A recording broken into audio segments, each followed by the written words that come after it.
आज हम डिस्कस कर रहे हैं FTS 2 जो शायद आपका 4 तारीख को हुआ था, शायद नहीं 4 ही तारीख को हुआ था। खैर, क्वेश्चन नंबर 91 आपके पास था डायमेंशन चैप्टर से। डायमेंशनल फॉर्मूला ml⁻0 t-3 ये किसका फॉर्मूला हो सकता है? तो ऑब्वियस सी बात है, आप यहाँ पे जब चेक करेंगे तो ये हमारे पास इंटेंसिटी के फॉर्मूले से रिलेट करेगा। क्योंकि अगर आप 91 को देखेंगे तो 91 में अगर आप इंटेंसिटी को चेक करते हैं तो आपको ये बात पता होगी कि इंटेंसिटी क्या होती है, एनर्जी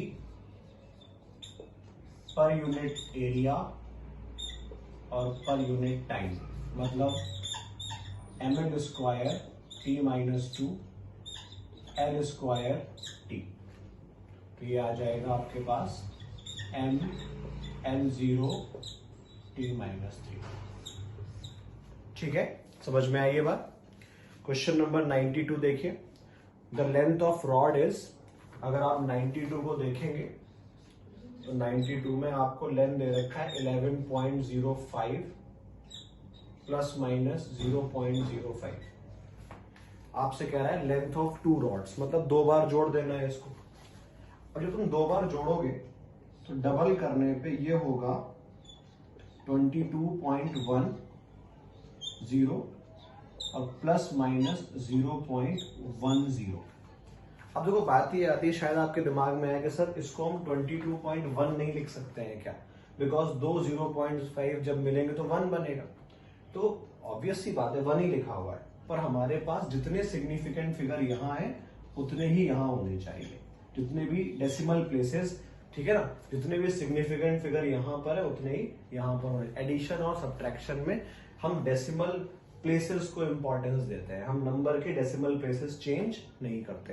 तो इसके पास 2 डेसिमल प्लेस थी, यहाँ भी 2 रहेंगी, यहाँ पर 2 थी तो यहाँ पर भी 2 रहेंगी। ठीक है। Question number 93।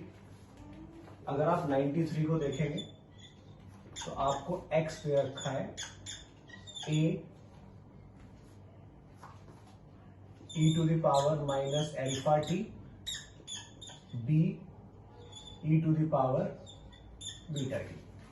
वेलोसिटी के बारे में आपसे पूछ रहा है, तो अगर आप वेलोसिटी देखेंगे तो इसका आ जाएगा -a alpha e⁻ -α t, b beta e⁻β t। अगर मैं इसको लिखूं तो आप इसे लिख सकते हैं -a alpha e⁻α t plus b beta e⁻β t। देखो समझो इस बात को। बात क्या है कि e एक नंबर होता है 2.3 कुछ। अगर तुम यहां पे टाइम को रखते हो तो ये टर्म नेगेटिव है, ये पॉजिटिव। पर जब यहां पे तुम टाइम को रखोगे तो ये डिनोमिनेटर बहुत बड़ा होगा।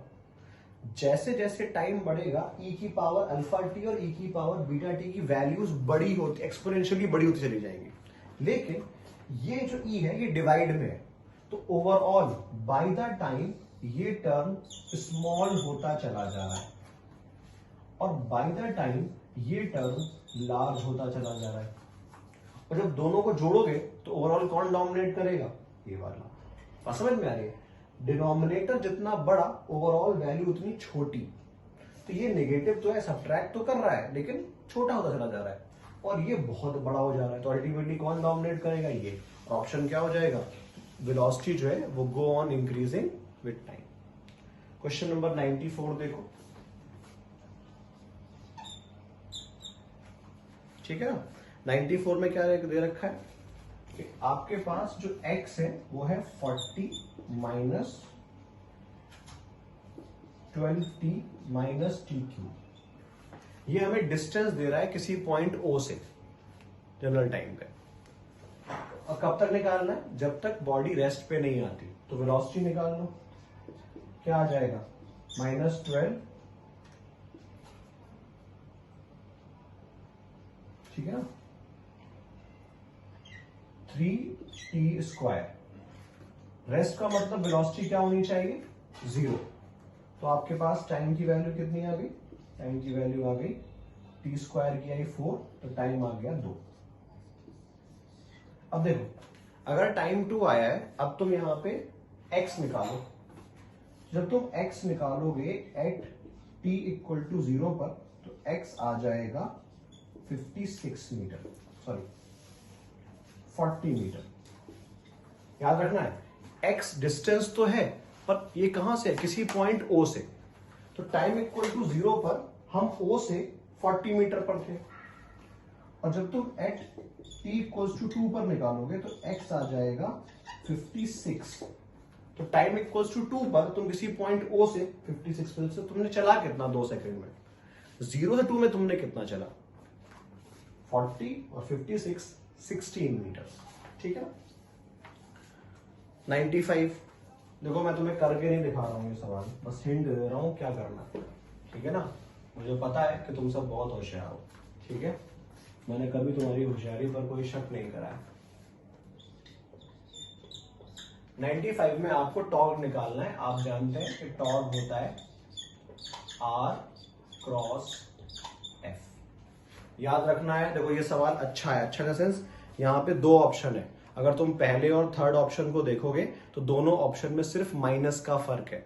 ठीक है ना, अगर तुम दोनों ऑप्शंस को देखोगे तो दोनों ऑप्शन सिर्फ माइनस का फर्क है। इसीलिए इंपॉर्टेंट है कि आप R क्रॉस F करते हैं या F क्रॉस R। इसका मतलब सिर्फ ये होता है कि जब तुम यहाँ पे मेथड लगाओगे डिटरमिनेंट वाला, तो I J के लिखते टाइम पहले R का वेक्टर लिखेंगे फिर F का वेक्टर लिखेंगे। R क्रॉस F होता है तो R का वेक्टर तो 7 3 1, फिर फोर्स का वेक्टर -3 1 और 5। अब तुम जो मेथड तुम जानते हो उससे इसका क्रॉस प्रोडक्ट कर दो। ठीक है, क्वेश्चन नंबर 96। देखो, एक बॉल को 2 प्लेयर्स ने फेंका और जब उसने एक ने फेंका तो दूसरे उसको 2 सेकंड में कैच कर लिया। कह सकते हो 2 प्लेयर्स के बीच में एक बॉल को जब फेंका गया तो उसको जाने में 2 सेकंड लगा। तो ये आपसे पूछ रहा है कि आप मुझे मैक्सिमम हाइट बता दो। तो पहली बात, अगर दोनों के बीच का टाइम 2 सेकंड है, मतलब आपको दे रखा है time of flight 2 sin theta by g, जो कितना है 2 सेकंड है। तो यहां से आपके पास u sin थीटा की वैल्यू आ गई g के बराबर।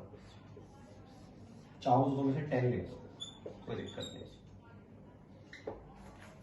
अब क्या निकाल लिए, हाइट। हाइट क्या होती है u square sine square theta upon 2g। तो 10 का स्क्वायर अपॉन 2 इंटू 10 कितना आ गया 5 मीटर। समझ में आया। Question number 97। देखो 97 भी सेम सवाल है, बहुत मुश्किल नहीं है। हाइट का फॉर्मूला लगाना है बस। 2 स्टोन्स थे जिसको तुमने सेम स्पीड से डिफरेंट एंगल पर फेंका, पर उनकी रेंज कैसी आई, सेम। अगर पहले वाले का एंगल π/3 है, मतलब 60 है, तो आप मुझे दोनों के हाइट का रेशियो बताओ।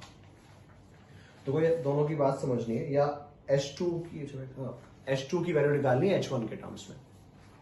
मेन बात समझो कि अगर रेंज सेम है 97, अगर रेंज सेम है तो ऑब्वियस सी बात है ये हमारे पास कॉम्प्लीमेंट्री एंगल होंगे।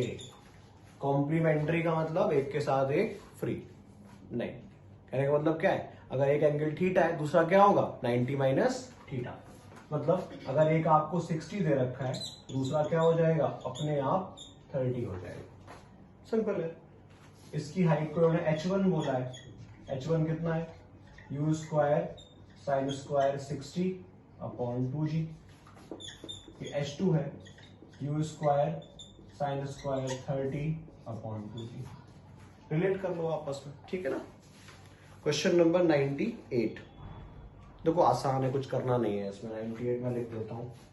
आपसे सिर्फ स्प्रिंग बैलेंस की रीडिंग पूछ रहा है। अगर वो ऊपर जा रहा है तो आपको पता है ऐसे केस में स्प्रिंग बैलेंस की रीडिंग क्या होगी, टेंशन टी के बराबर, और ये क्या होता है mg+a। सिंपल सवाल। Question number 99। आपको म्यू mg लगाना है भाई। किसी बॉडी को अगर कोई बॉडी रफ सरफेस पे रखी है, उसको फोर्स F लगा के मूव कराना है, तो जस्ट मूव कराने के लिए फोर्स कितना होना चाहिए म्यू mg के बराबर। ठीक। Question number 100। ये देखो अच्छा सवाल है। क्वेश्चन नंबर 100 को यहां पर समझते हैं। Important question, important in the sense concept यहाँ पे अच्छा है इसका, और तुम्हें अगर पेपर टफ लगे तो तुम अपने ग्रुप में लिख सकते हो कि सर पेपर आसान है, सॉरी आसान लगे तो लिख सकते हो कि पेपर आसान है, तो मैं थोड़ा सा टफ कर दूंगा, ठीक है ना। यहाँ पे आपसे बोला गया, डायग्राम बना के डाल देता हूं मैं पूरा सवाल ये, देखो बहुत आसान, कंसेप्ट समझेंगे तो ये बात बहुत इजी लगेगी। एक ब्लॉक है यहाँ पे 5 kg का, एक दूसरा ब्लॉक है यहाँ पे 2 kg का, इस तरीके से ग्राउंड पे रखा है।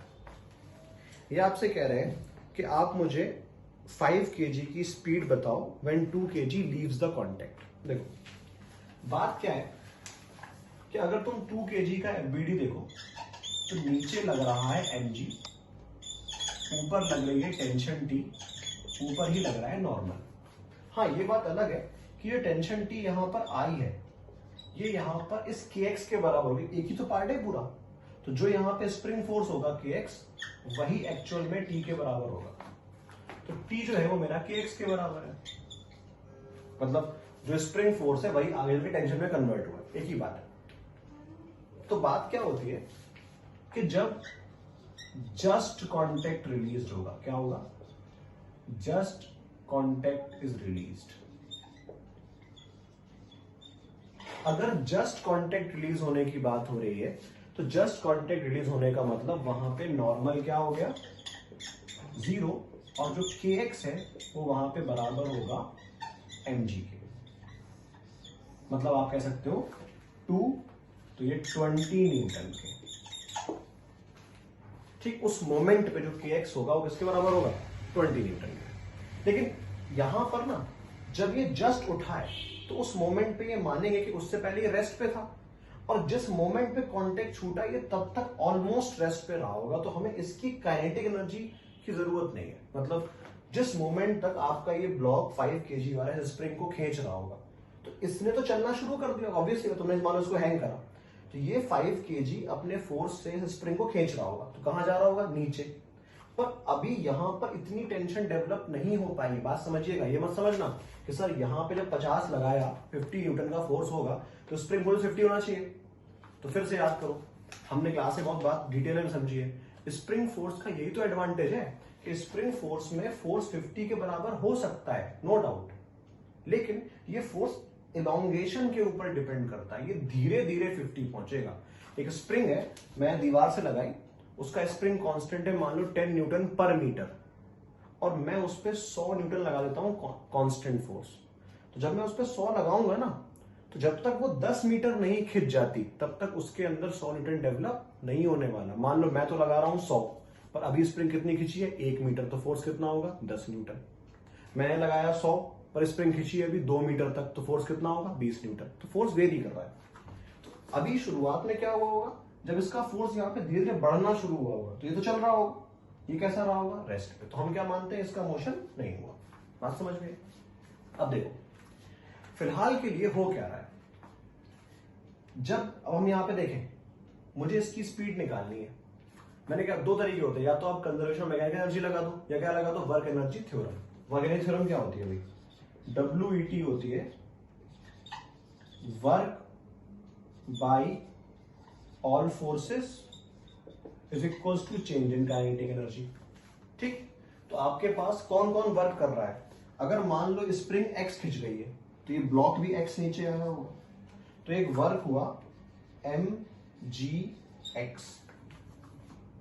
जब ये नीचे आना चाहता तो क्या स्प्रिंग फोर्स ऊपर लग रहा होगा, क्या होता है, स्प्रिंग अगर खिंच रही है तो अपने इलॉन्गेशन को अपोज करना चाहती है, हमेशा स्प्रिंग वैसे फोर्स डेवलप करती है जिससे वो अपने चेंज को अपोज कर पाए। तो स्प्रिंग का फोर्स कितना, हाफ kx²। इनिशियली कैसा रहा होगा, रेस्ट पे, बाद में वेलोसिटी मान लो ये कितनी थी, तो हाफ m। बात समझ में आ रही है। आपके पास सामने इक्वेशन लिखी हुई है, मास आप जानते हैं, कौन से मास की बात हो रही है, 5 kg वाले की। कैलकुलेट करके देख लो, कैलकुलेट करके नहीं देखना है तो मैं कैलकुलेट कर देता हूं, बात तो बराबर है। कहने का मतलब क्या है, अगर आप यहां से देखेंगे तो हमारे पास इस जगह पर आपको के दे रखा है 40 न्यूटन पर मीटर, ठीक है ना। इस जगह पर इसको पूरे को सॉल्व कर दो, आसान सी बात है। कहने का मतलब क्या है, के कितना है 40 न्यूटन, तो आपके पास एक्स कितना आया 1/2 मीटर, ठीक। चाहो देख लो तो कितना आ गया 50 into 1/2 minus half into 40 into 1/4 is equals to half into 5 into v square, ठीक है ना। आप चाहो तो इस हाफ को पूरे से गायब कर सकते हो। जब आप इस पूरे हाफ को पूरे से गायब करोगे तो यहां पे क्या बचेगा 50 माइनस 10, ठीक है ना, is equals to 5v square, तो v square is equals to 8, तो v इज इक्वल्स टू 2√2। समझ में आया, यही आंसर दिया हुआ है, ठीक है ना। तो आपका आंसर कितना आ गया 2√2 मीटर पर सेकेंड। समझ में आया भाई, चलिए बहुत बढ़िया।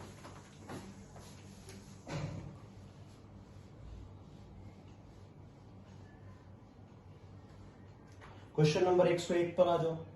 आपको पावर दे रखा है और पूछ रहा है अगर t इक्वल्स टू 0 में वेलोसिटी 0 है तो टाइम इक्वल्स टू 2 पे वेलोसिटी कितनी होगी। सेम तरीका, question number 101, work is equals to delta k, तो half m b square half m u square is equals to डब्ल्यू, डब्ल्यू होगा integration of p d t, 0 से लेके तक इंटीग्रेट कर दो, आंसर निकाल दो, ठीक है ना। क्वेश्चन नंबर 102 पर आओ। 102 को अगर तुम देखोगे तो वहां पे क्या है, पिंग पोंग बॉल है। पिंग पोंग बॉल जानते हो, वो छोटी वाली जो बहुत कूदती है, ठीक है ना। उसको तुमने एक जेट के नोजल पे रख दिया है। सिंपल सी बात, जेट के नोजल से बहुत सारा फ्लूइड निकल रहा है, तो फ्लूइड जो फोर्स लगाएगा वो लगाएगा इस रिलेशन से v dm/dt। और अगर वो पिंग पोंग बॉल वहां पे बैलेंस्ड है तो वहां पर क्या होगा, ये चीज बराबर होगी mg। तो dm/dt कितना आ गया mg/v आ गया। क्वेश्चन नंबर 103, आसान सवाल। 103 आपसे कह रहा है कि भाई एक व्हील है जो 720 आरपीएम से रिवॉल्व कर रहा है, 8 सेकंड में रोक दिया गया। टॉर्क की वैल्यू बताओ, इनर्शिया आपको गिवन है, ठीक है ना। ओमेगा इनिशियल जो है ये है आपके पास 720 राउंड पर मिनट।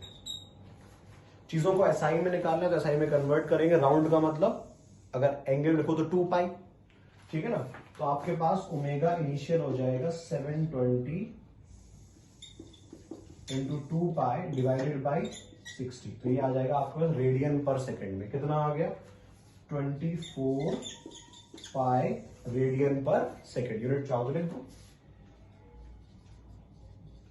ठीक है।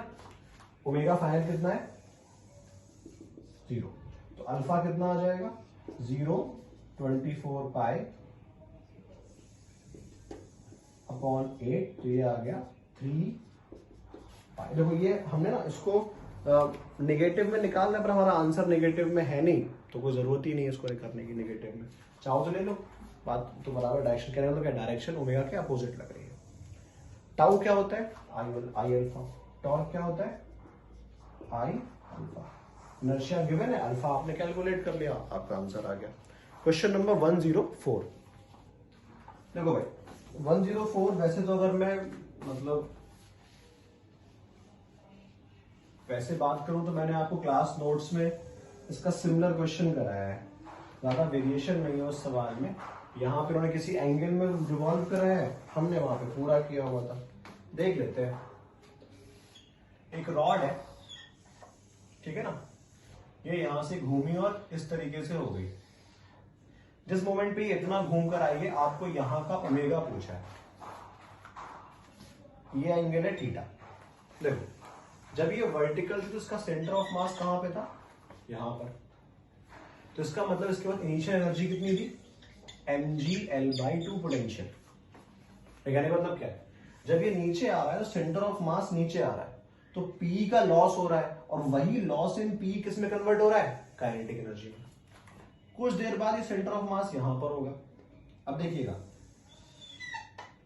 ये डिस्टेंस जो है इतना, ये कितना है ये l/2 है, तो ग्राउंड से वर्टिकल हाइट कितनी हो जाएगी, l/2 cos थीटा। मतलब पहले सेंटर ऑफ मास था mg l/2 पे, तो बॉडी की पी कितनी, सॉरी पहले सेंटर ऑफ मास कितने पे था, l/2 पर, तो बॉडी की पी कितनी, mg l/2। अब सेंटर ऑफ मास इधर आ गया है, तो बॉडी की पी कितनी, mg l/2 cos, तो चेंज इन पी कितना आया, mg l/2 minus mg l/2 cos theta.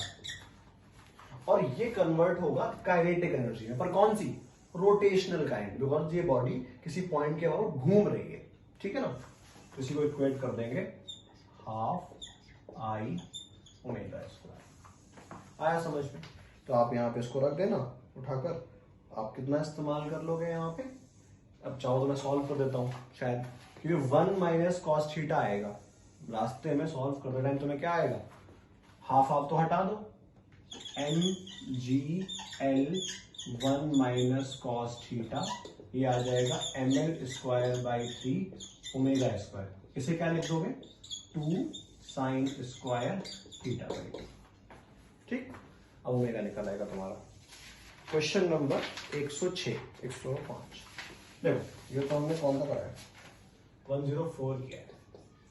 Question number 106 समझो, इंपॉर्टेंट है, मतलब इस टाइप के कंसेप्ट के सवाल रोटेशन पे अक्सर रहते हैं। ये हमारे पास गियर ट्रेन जैसा कंसेप्ट है। क्वेश्चन नंबर 106 में आपसे कह रहा है कि तुम्हारे पास ना, ऐसा मानो कि तुमने देखा होगा से वो अक्सर साइकिल में ऐसा होता है कि एक गियर बड़ा होता है, एक पीछे वाला गियर छोटा होता है। जहां पे तुम पैडलिंग करते हो वो हमारे पास बड़ा होता है, और जो पीछे पहिए जुड़ा होता है वो छोटा होता है, और ऐसे लगी होती है ये बेल्ट या चेन लगी होती है। या तुम्हें जहां बड़े बड़े इंजन्स लगे होते हैं, आटे की चक्की में ऐसा ऑब्जर्व करा होगा, ठीक है। तो इन सारे कंसेप्ट में बस एक बात होती है कि हम जैसे गियर्स को आपस में जोड़ते हैं, इस टाइप से बेल्ट लगाते हैं, या साइकिल में चेन लगी होती है, इनका काम होता है रोटेशनल स्पीड को बढ़ाना। मतलब ये जो बॉडी है चेन, ये रिजिड है, तो हर पॉइंट की स्पीड सेम होगी। इसका मतलब क्या है कि जो वेलोसिटी इस पॉइंट की है वही वेलोसिटी यहां की होनी चाहिए। अगर ये वेलोसिटी ज्यादा होगी और ये कम, तो ये टाइट हो जाएगा, लूज हो जाएगा, ब्रेक कर सकता है। तो हम क्या बोलते हैं कि वेलोसिटी सेम होती है, इसीलिए ओमेगा 1 R1 और ओमेगा 2 R2 हमेशा बराबर होगा। इसका मतलब क्या हुआ कि आपके पास ओमेगा 1 और ओमेगा 2 आ गया R2 अपॉन R1, और सवाल में आपको इसका रेशियो दे रखा है 3, कि बड़े वाले का छोटे वाले से 3 टाइम ज्यादा है रेडियस, ठीक। और ये बात समझ में आ रही है कि जब ये घूम रहे हैं, तो हम कहने का तुमने अक्सर देखा होगा, जब हम लोग पैडलिंग करते हैं साइकिल में, तो तुमने तो पैडलिंग एक बार करी पर ज्यादा घूम जाता है पहिया। हम जितनी बार अपने साइकिल के पैडल को चलाते हैं उससे ज्यादा घूमता है व्हील। क्यों? बिकॉज तुम्हारा जहां पे तुम पैडलिंग कर रहे हो ये बड़ा होता है, और साइकिल से जो जुड़ा होता है पीछे वाले पहिए से वो छोटा सा होता है। क्यों? क्योंकि अगर तुमने यहां पर इसको एक बार घुमाया तो हो सकता है उतने टाइम में ये, उतने एफर्ट में ये 10 बार घूमे। तो जो इस टाइप के सिस्टम होते हैं ये एंगुलर वेलोसिटी को बढ़ाने के लिए इस्तेमाल करे जाते हैं। तो यहां पर क्या होता है, लीनियर स्पीड सेम होती है और एंगुलर वेलोसिटी जो होती है वो अलग अलग होती है। किसके हिसाब से डिपेंड करता है वो, रेडियस के ऊपर। अब इन्होंने क्या बोला है कि एक तो ये देखो ये चीज है, साथ ही साथ दोनों ही व्हील्स का, दोनों ही जो हमारे पास व्हील्स हैं इनका एंगुलर मोमेंटम सेम है। तो एल क्या होता है, आई ओमेगा, और वो क्या हो जाएगा, I1 ओमेगा 1 I2 ओमेगा 2। निकाल लो रेशियो, ठीक है ना। चलिए क्वेश्चन नंबर 106, देखो बहुत 105 है, ठीक है।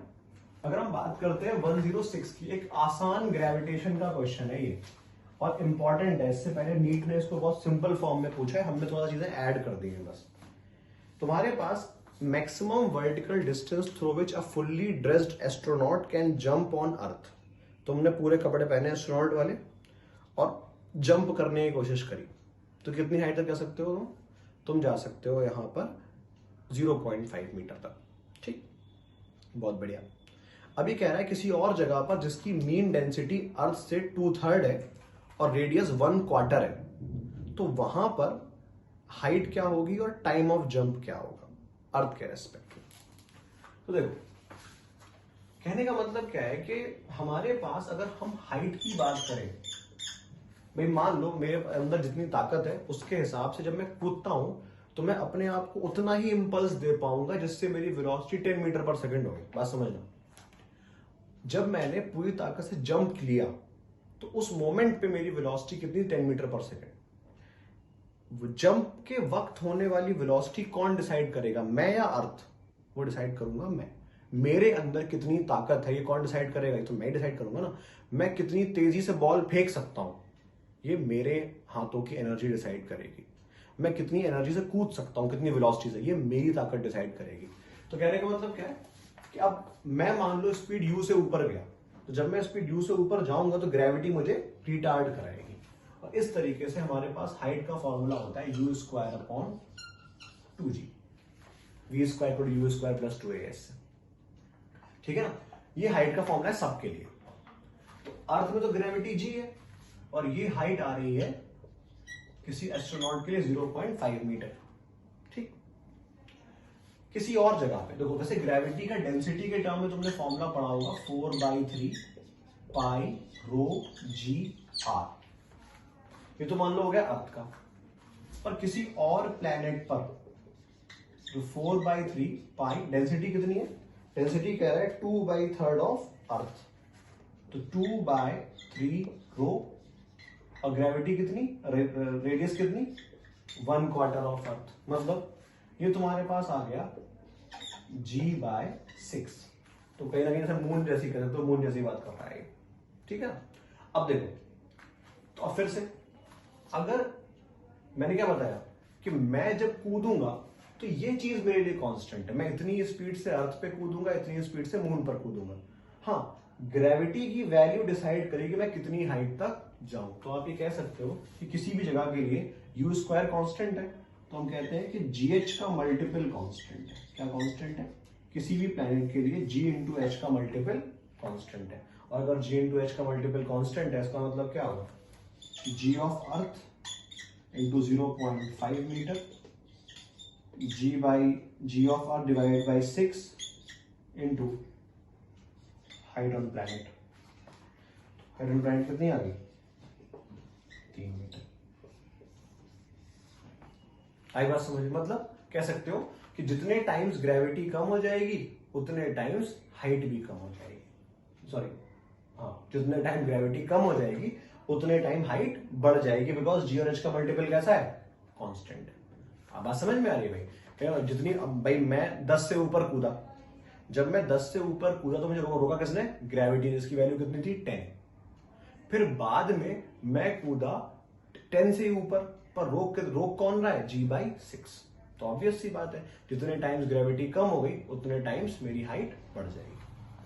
और सेम रिलेशन, यही चीज देखो, तुम ये पूरी कहानी से ज्यादा अच्छा है कि ये वाली बात याद करो। ठीक है ना, कि जीएच का मल्टीपल क्या होता है, कांस्टेंट।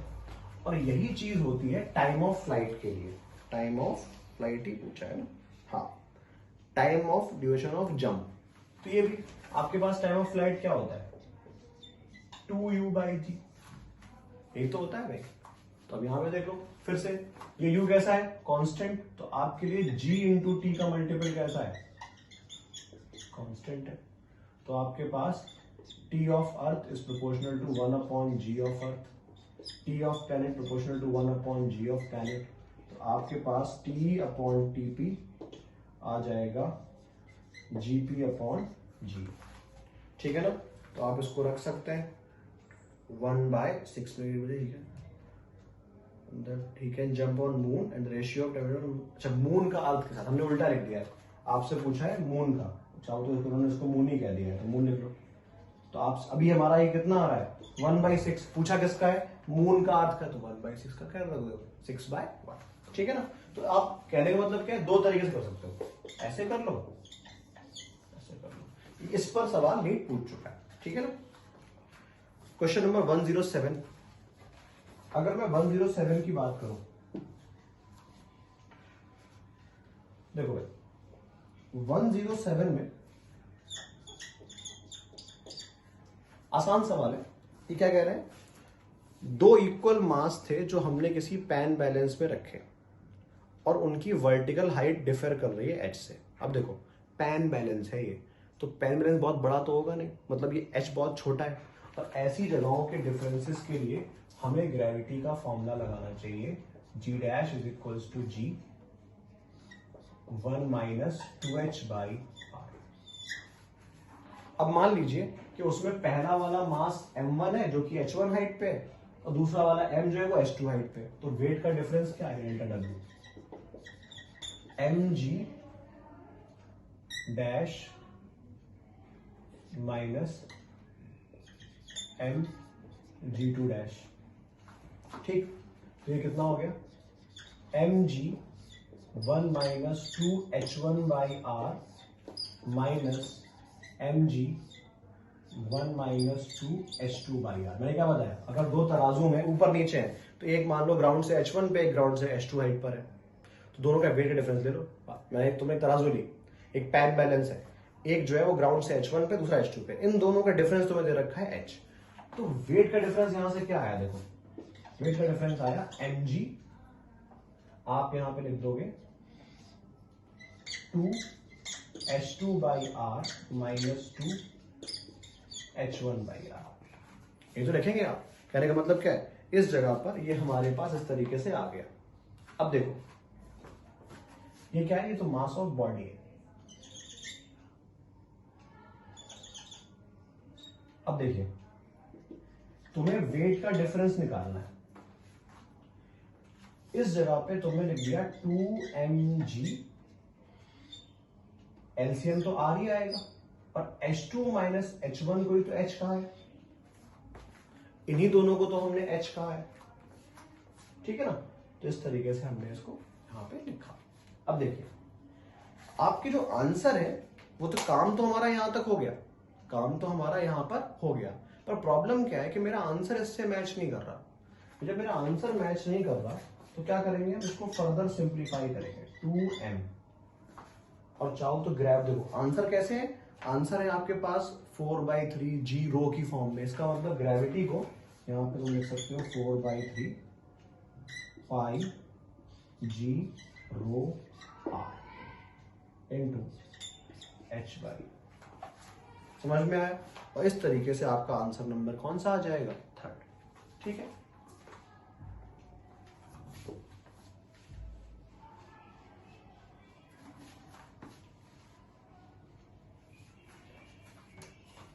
क्वेश्चन नंबर 108 बहुत आसान है, तुम बहुत होशियार हो, मुझे पता है।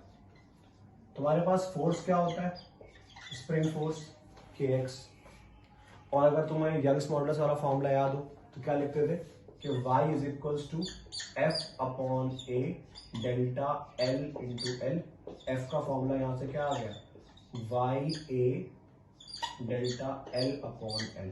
तो अगर तुम दोनों को कंपेयर करो, ये क्या है एलोंगेशन, ये क्या है एलोंगेशन, ये क्या है फोर्स, ये क्या है फोर्स, तो यंग्स मॉडुलस के टाइम पे एनालॉग ऑफ स्प्रिंग कांस्टेंट क्या आया, y a बाय l। आपका ऑप्शन कौन सा हो गया, पहला वाला। 109 कैपिटल सवाल पहले भी आ चुका है, इनसफिशिएंट होगा तो क्या होगा, surface tension angle of contact को बढ़ाता है और ओवरफ्लोइंग ऑफ लिक्विड रोक देता है। पिछले पेपर में भी यही सवाल आया था। ठीक है, क्वेश्चन नंबर 110 में आपको दो ग्राफ दिए हुए हैं रेट ऑफ कूलिंग के साथ। देखो ये है थीटा माइनस थीटा नॉट। तो कहने का मतलब क्या है कि अगर तुम यहां पे देखोगे तो इस जगह पर अगर तुम ध्यान से देखो तो किसका रेट ऑफ कूलिंग तेज है, पहले वाले। ठीक है ना, कहने का मतलब क्या है कि हमारे पास अगर आप देखें यहां पे तो इस जगह पे, सॉरी इस जगह पे अगर तुम ध्यान दो तो हमारे पास ये दो ग्राफ है। ठीक, हमें ये पता है कि आपके पास जो रेट ऑफ कूलिंग होता है ये प्रोपोर्शनल होता है 1 अपॉन स्पेसिफिक हीट कैपेसिटी। ठीक है ना। तो यहां पे पूछा क्या है कि आपसे स्पेसिफिक हीट कैपेसिटी के बारे में ही पूछा है। तो अब यहां पे देखो, किसी पर्टिकुलर टेम्परेचर ड्रॉप पर किसका रेट ऑफ कूलिंग ज्यादा है, इसका।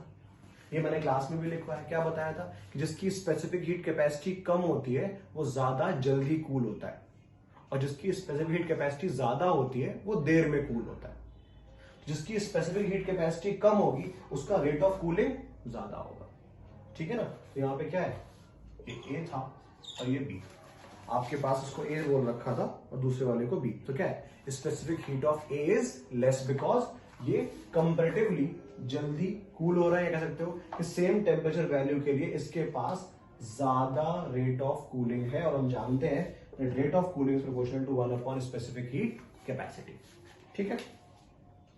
क्वेश्चन नंबर 111, देखो थर्मो इंपॉर्टेंट चैप्टर होता है तो अच्छे से रिवाइज भी कर लेना है इसको, क्योंकि इसमें सवाल जो होते हैं ना बहुत टफ नहीं होते, बट आपको घुमा सकता है बहुत इजीली।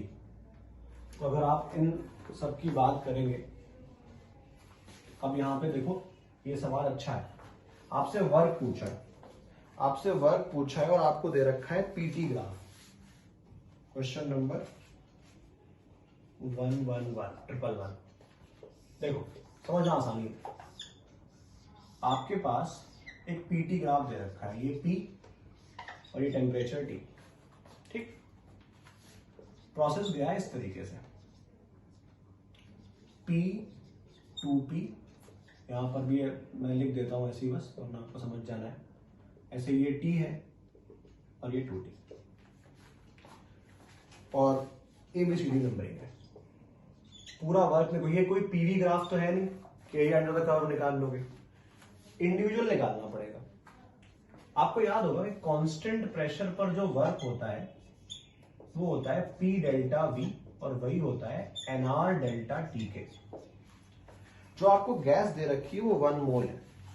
जब तुम WAB पे जाओगे A से B पर, तो आपके पास आ जाएगा 1 इंटू आर, और डेल्टा टी कितना, A से B जाने में हम गए 2T पर, कहां से T पर, तो ये हो गया 2T माइनस, समझ में आया। कांस्टेंट प्रेशर का वर्क क्या होता है, P डेल्टा V, और अगर तुम आइडियल गैस इक्वेशन से रिलेट करो तो P डेल्टा V क्या होगा, NR डेल्टा T। बात समझ में आ रही है ये, तो मुझे यहां का प्रेशर पता है 2P, वॉल्यूम पता ही नहीं है, और ना वॉल्यूम निकालना है कोई तरीका है। यहां का प्रेशर है 2P, वॉल्यूम फिर से नहीं पता है, पर ये तो जानते हो ना कि P1 PV is equals to NRT होता है, तो PV1 minus PV2 is equals to NRT1 minus NRT2, तो उस तरीके से लिखा गया। फिर तुम आते हो WBC पर, अगर तुम B से C आओ तो ये कांस्टेंट टेम्परेचर पर आया है, मतलब कौन सा प्रोसेस, आइसोथर्मल प्रोसेस, और आपको प्रेशर की इंफॉर्मेशन है, तो प्रेशर के टर्म में फॉर्मूला होता है nRT ln P initial divided by P final. याद करो, वॉल्यूम में होता है V final upon V initial, pressure में होता है P initial upon P final.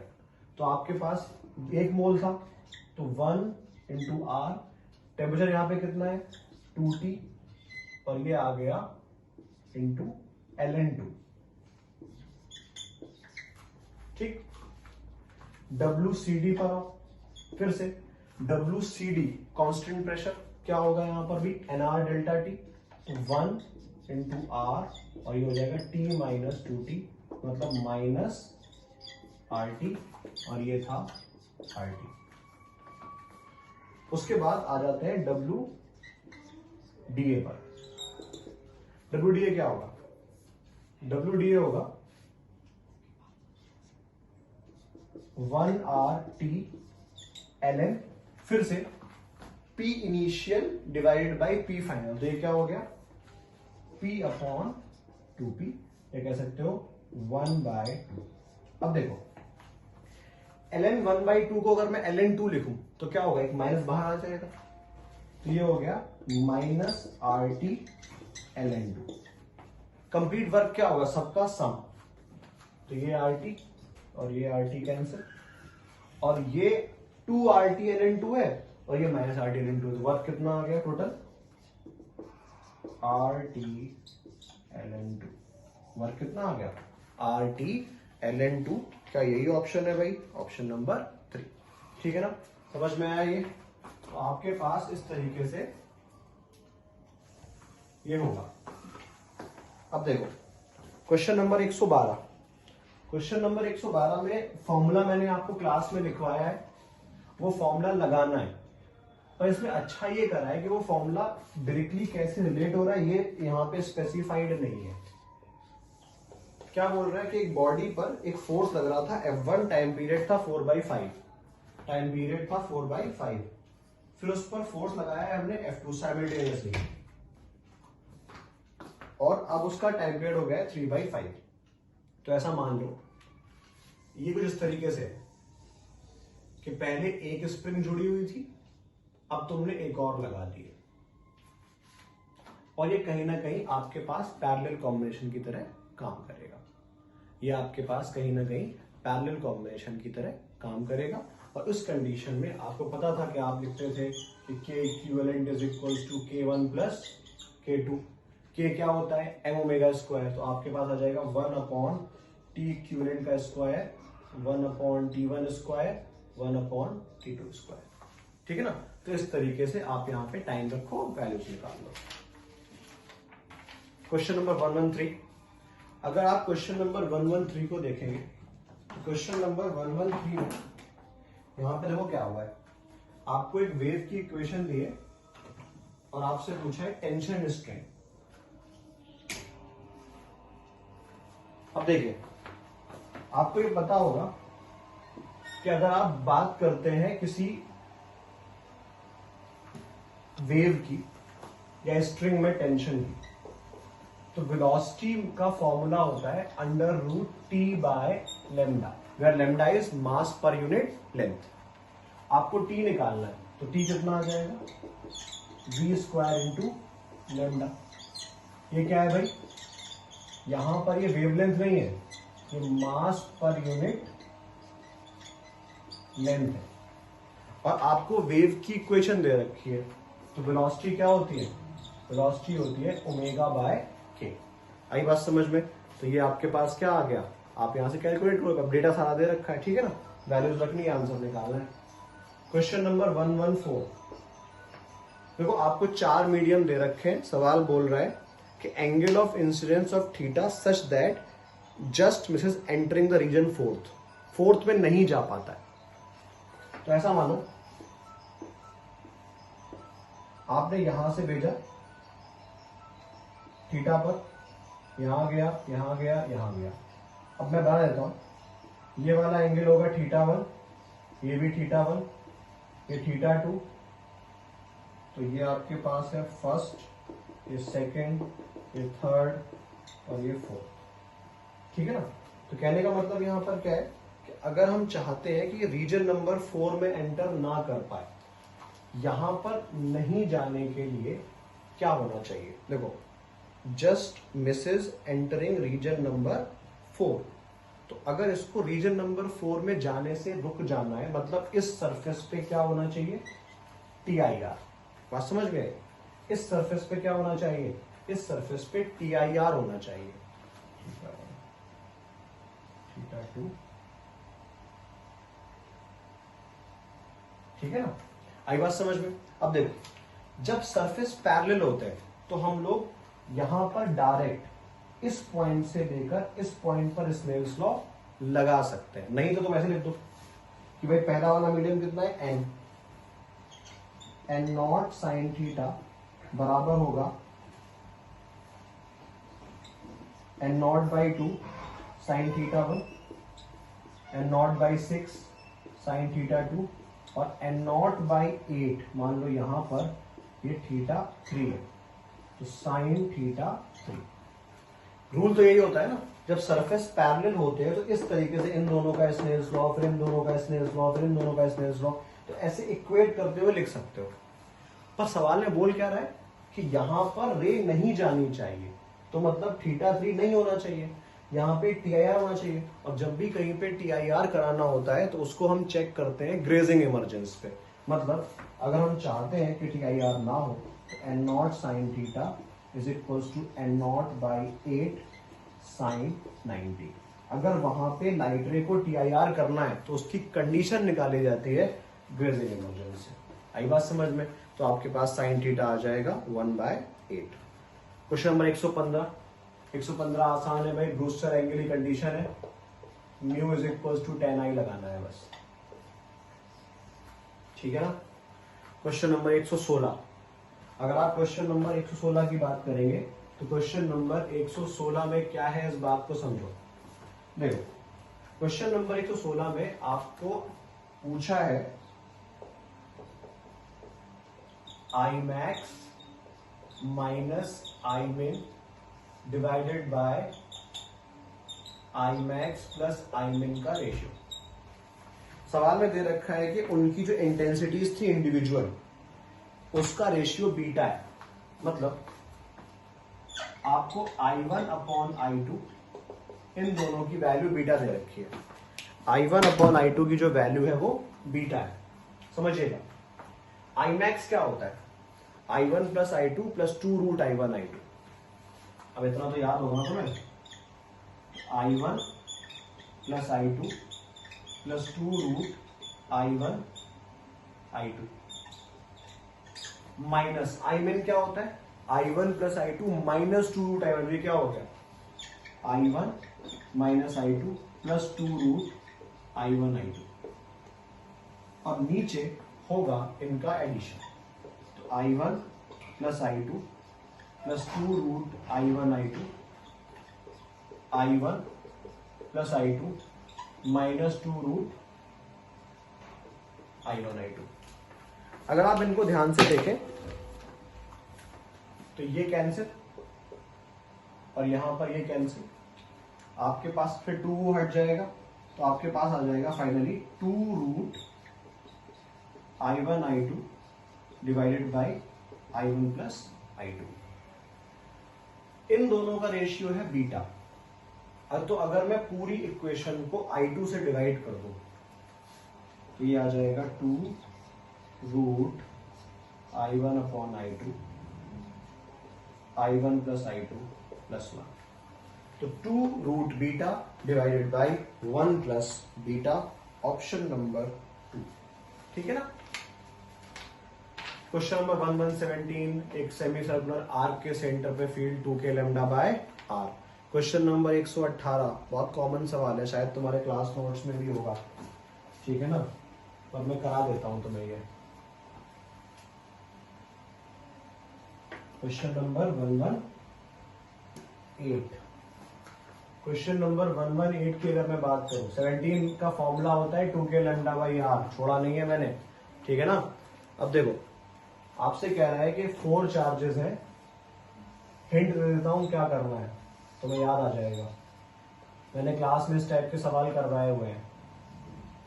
ये minus Q minus Q minus Q minus Q, और ये है क्यू। आपसे कह रहा है माइनस इक्विलिब्रियम ऑफ सिस्टम के लिए स्मॉल क्यू की वैल्यू, तो क्या होगा? हम नॉर्मली यहां पे तो क्या करेंगे, इक्विलिब्रियम चाहिए इसका, कैसे? इस माइनस क्यू को इसने यहां पे रिपेल करा, एक फोर्स लगाया F, इस माइनस क्यू को इसने यहां पे रिपेल करा, एक फोर्स लगाया F, इस माइनस क्यू को इस माइनस क्यू ने रिपेल करा, एक फोर्स लगाया F डैश। अब देखो ये दोनों F और F 90 पे, तो इन दोनों का रिजल्टेंट भी बीच में आएगा √2F। ये क्यू टेस्ट चार्ज पॉजिटिव बनते हैं या पॉजिटिव होता है, ये इसको यहां पे अपनी तरफ अट्रैक्ट करेगा, एक फोर्स लगाएगा F डबल डैश।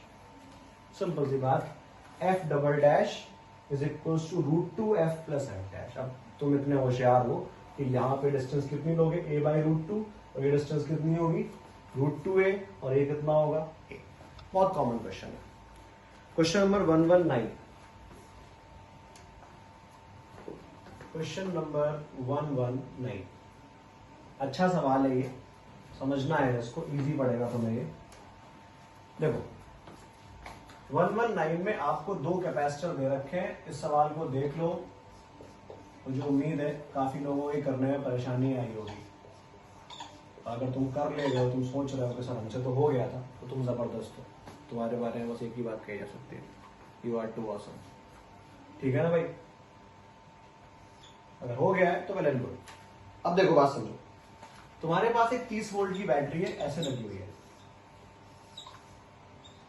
30, ये 1, ये 1.5, ये आपके पास 2.5, ये फिर से 0.5, ठीक है ना? ये पॉइंट है ए, ये पॉइंट है बी।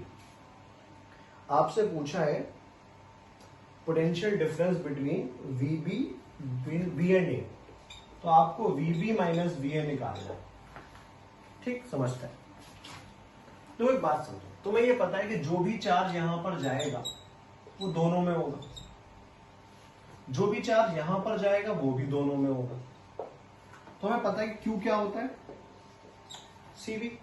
और इन दोनों के सीरीज कॉम्बिनेशन में, जब अगर तुम्हें फॉर्मूला याद है, मैंने क्लास में कराया है ये फॉर्मूला, ठीक है ना, याद है, डर के लगाओगे तो मैं तुम्हें सिखा दे रहा हूं बस, ठीक है ना? तो सीरीज में क्यू कैसा हो गया, सेम। तो जो पोटेंशियल का ड्रॉप है, ये क्या है, ड्रॉप, ये प्रोपोर्शनल हो जाएगा 1/c के। मतलब अगर यहां पे ड्रॉप V1 है और यहां पे ड्रॉप V2 है, तो आप कहेंगे कि V1/V2 is equal to C2/C1। फिर से वो कॉम्पोनेंटो डिविडेंडो लगाओ, तो तुम्हारे पास फॉर्मूला आ जाएगा V1 C2V divided by C1 plus C2। बहुत आसान सी बात कि ड्रॉप निकालना है, 1 का कैपेसिटेंस लेंगे, 2 का मल्टीप्लाई बाय पूरा पोटेंशियल डिवाइड बाय पूरा कैपेसिटेंस उस आर्म का, ठीक है ना? तो लगा दो। मान लेते हैं ये V1 है और यहाँ पे होने वाला ड्रॉप V1 डैश है, ठीक? तो देखो ये 30 वोल्ट की बैटरी, तो यहाँ पे कितना हो गया 30, यहाँ पे कितना होगा 0। तो मेरा ध्यान से V1 निकालो, V1 कितना है C2, 3/2 या चाहो तो 1.5 भी लिख दो, 1.5 मल्टीप्लाइड बाई पूरा पोटेंशियल कितना है 30 डिवाइडेड बाई 1.5 प्लस 1। तो 1.5 और 2.5, तो ये आ जाएगा 3 डिवाइडेड बाई 5 इंटू 30, मतलब ये आ गया 18 वोल्ट। अब देखो ये 18 वोल्ट का ड्रॉप हुआ है, कम हुआ है। तो 30 वोल्ट से, यहां पे 30 था, यहां पे 0, 30 से 18 कम हुआ, तो VA की वैल्यू आपके पास आ गई 12 वोल्ट। ये निकाला है हमने, 30 से 18 कम करो, कितना आ गया 12। अब यही फॉर्मूला यहां पे लगाओ, V1 डैश, ड्रॉप निकालना है 1 का, कैपेसिटेंस लेंगे 2 का, 0.5 मल्टीप्लाइड बाय 30 डिवाइडेड बाय 2.5 0.5 कितना हो गया 3, ठीक है ना? तो ये तुम्हारे पास वो कितना आ रहा है 5 वोल्ट। ये 5 वोल्ट का ड्रॉप है, 5 वोल्ट का ड्रॉप है, कम हुआ है इतना। तो 30 से 5 कम करा तो VB कितना आ गया 25 वोल्ट। डिफरेंस कितना भाई, डिफरेंस कितना 25 माइनस 12 30, ठीक है ना? Option number 4।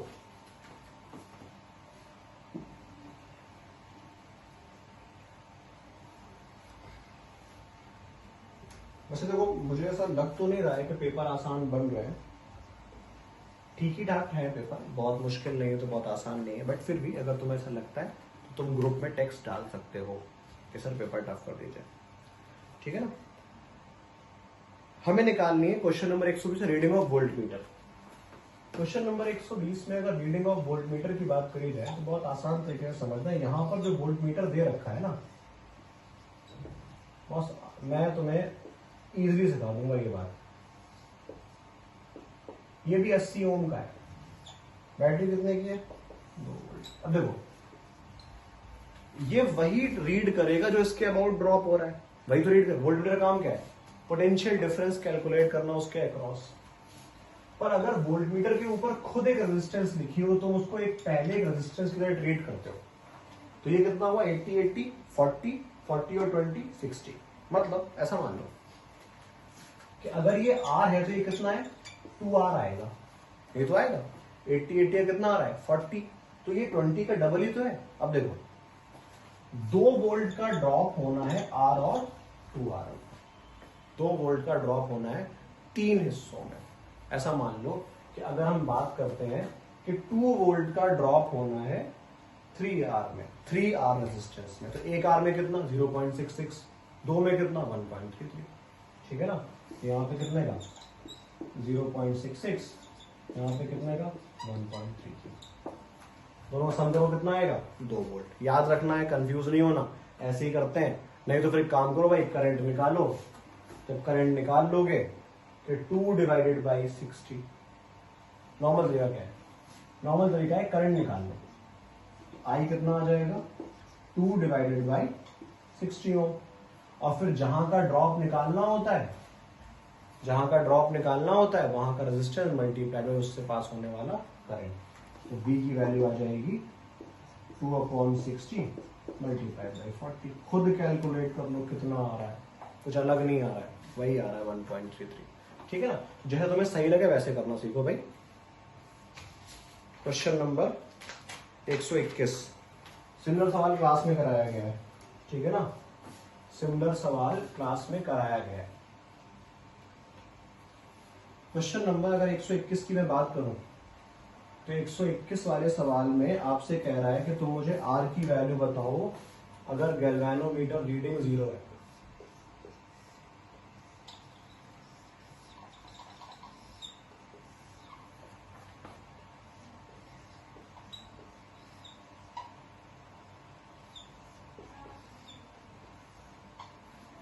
ठीक है, देख ये 500 ओम, ये आर, ये 12 वोल्ट, ये 2 वोल्ट। क्या बोल रहा है, गैल्वेनोमीटर शोज नो डिफ्लेक्शन। कई बार सवाल कराया मीटर ब्रिज के टाइम पे आसपास, या सॉरी पोटेंशियोमीटर के आसपास, ये सवाल इलेक्ट्रिक करंट में कराया था। अगर गैल्वेनोमीटर कोई डिफ्लेक्शन शो नहीं कर रहा, मतलब इस आर्म में करंट नहीं है, तो जो पोटेंशियल यहां पर है 2 वोल्ट वही इसका है। मतलब यहां पे ड्रॉप कितना है, इस जगह पे ड्रॉप है 2 वोल्ट का। बैटरी कितने की है 12 की। अगर 2 का ड्रॉप यहां पे हो तो यहां पे कितना होगा, यहां पे ड्रॉप होगा 10 वोल्ट का। अब देखो यहां से अगर इस आर्म में करंट नहीं है, मतलब यहां से निकलने वाला करंट कहां जा रहा है, इसी आर्म में। बहुत आसान, यहां से करंट निकालो कितना, V equals to i r 10 divided by 500, 1/50 ampere.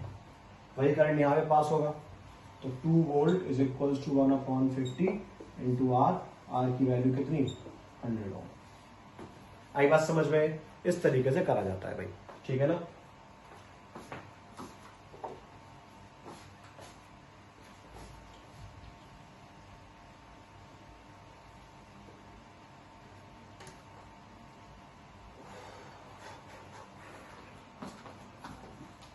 Question number 122, 122 metre bridge का सवाल है। आपसे कह रहा है कि जब हमने P पे 3 ओम लगाया था तो बैलेंस 55 पे था, जब P के साथ सीरीज में 3 ओम लगा दिया तो बैलेंस 75 पे पहुंच गया।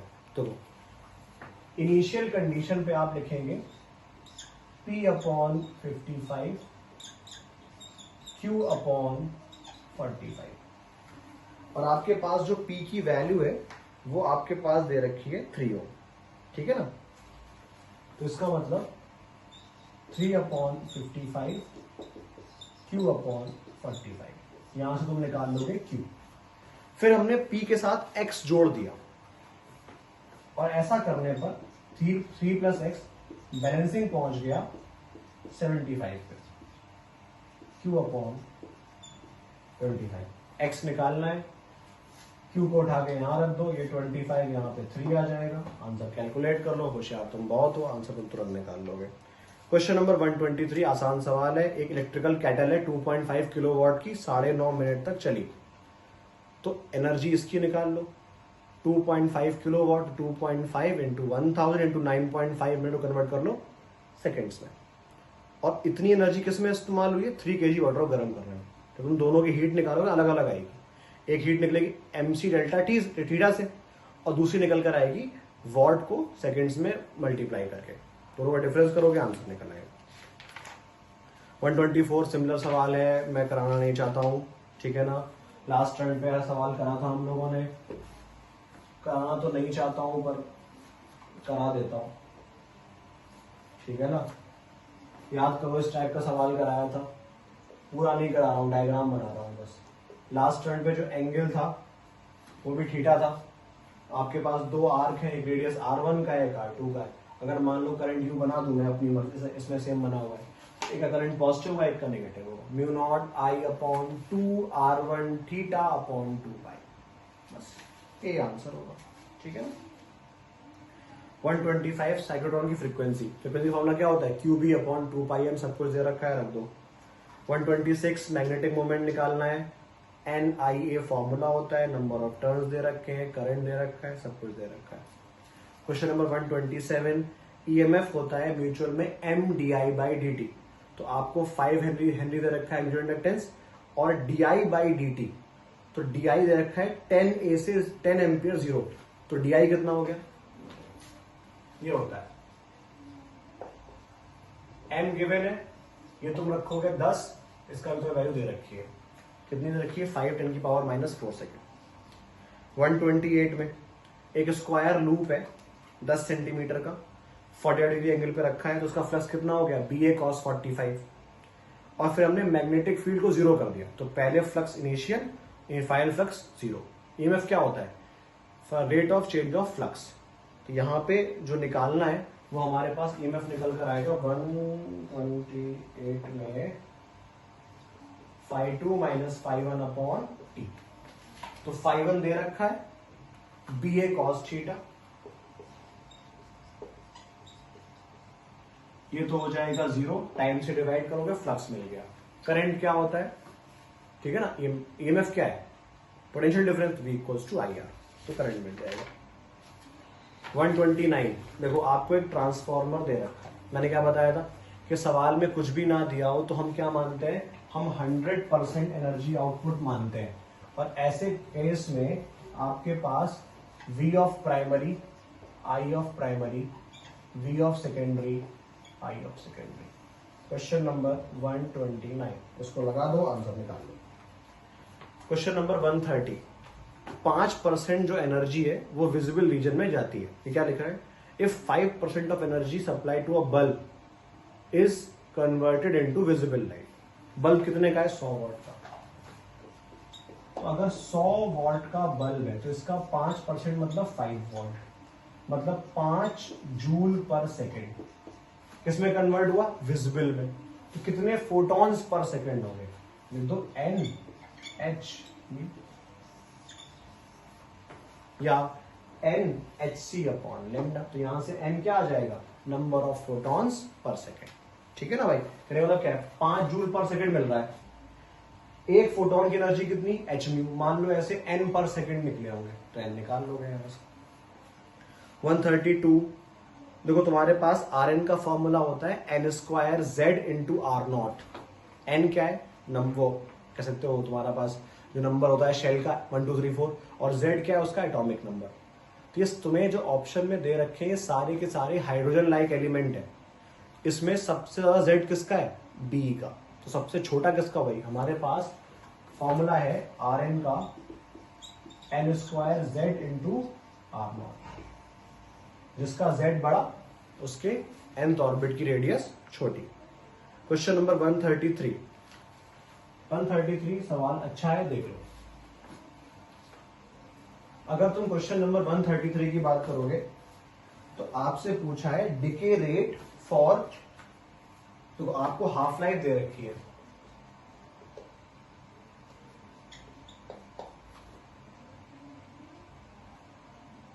One 1.2 10 to the power 7 second, और आपको एक्टिविटी पूछी है 4 × 10⁵ एटम्स के टाइम। देखो एक्टिविटी क्या होती है, R is equals to minus lambda n होता है, या dN/dt,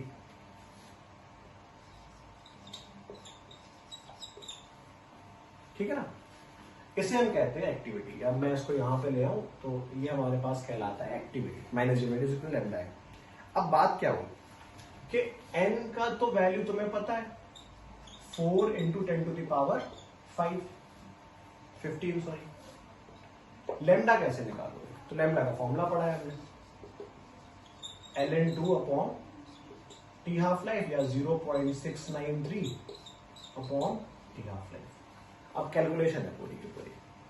क्वेश्चन नंबर 134, अगर आप बात करते हैं क्वेश्चन नंबर 134 की, क्वेश्चन नंबर 134 में एक डायोड को रिवर्स और फॉरवर्ड दोनों में यूज करा गया।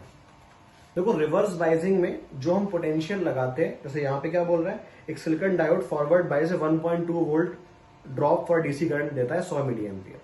तो फॉरवर्ड बाइज में जब तुम लगाते हो तो V इक्वल्स टू IR लगाते हैं टाइम, यहां पर पोटेंशियल बैरियर को सबट्रैक्ट करते हैं, मतलब 1.2 माइनस 0.7 जो भी तुम्हें करंट दे रखा है रेजिस्टेंस तुम निकाल लो।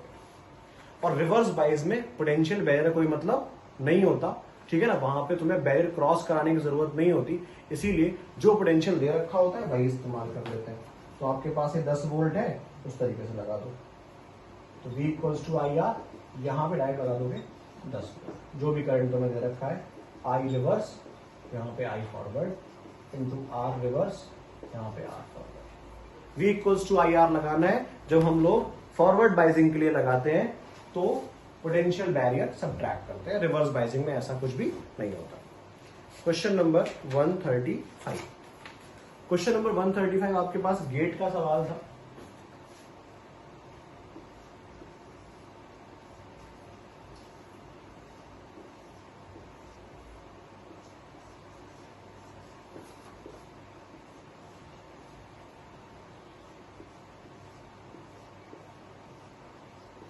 ठीक है ना, आपसे ये पॉइंट है x, ये है y और ये है z, इसकी वैल्यू पूछिए कब, जब आपके पास ये 0 है, ये 1 है, ये 0 है, ये 1 है।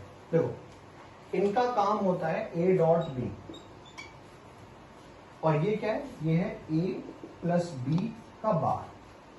तो देखो क्या होगा, 0 इंटू 1 0, 0 प्लस 1 1, 1 के ऊपर क्या लगा है बार, तो क्या आया 0, फिर क्या लगा हुआ है नॉट, तो फिर से क्या हो जाएगा 1, और फिर से 0 और 1, समझिएगा 0 और 1 कहने का मतलब क्या है, और ये हमारे पास फिर से क्या है a प्लस बी का बार, तो 0 प्लस 1 1, 1 का उल्टा 0। तो आपके पास आंसर क्या हो गया, x की वैल्यू 0, y की वैल्यू 1 और z की वैल्यू वापस 0, ऑप्शन नंबर 3 0 1 0। ठीक है भाई, तो ये आपके पास आज का डिस्कशन हो गया है। दोबारा मुलाकात होगी इसी वीडियो में आपसे अगले FTS के डिस्कशन में।